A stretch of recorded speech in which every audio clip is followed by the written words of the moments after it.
Nama apa? Erin. Hah? Erin. Erin apa? Bugis. Erin Bugis, guys.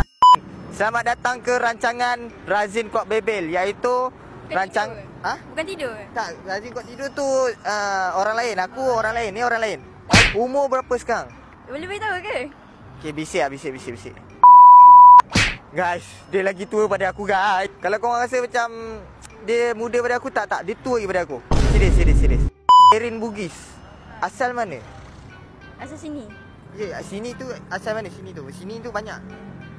Selangor. Selangor kat mana? Budak Elmina ni bos. Budak Elmina ni bos, JJ lah. Soalan paling famous 2025. Pernah bercinta tak? Pernah. Dengan dia lagi ke dah putus? Mana satu?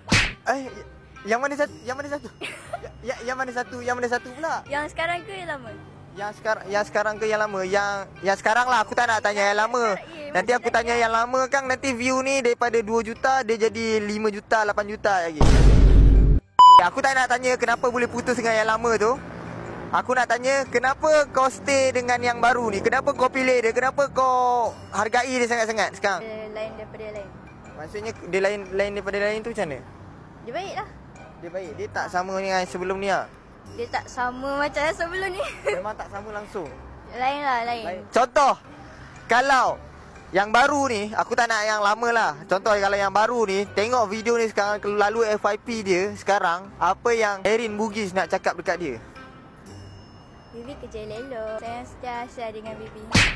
Nah, lagi ada tu je. Jangan cari perempuan lain, cari perempuan tu. Lebih memilih motor atau kereta?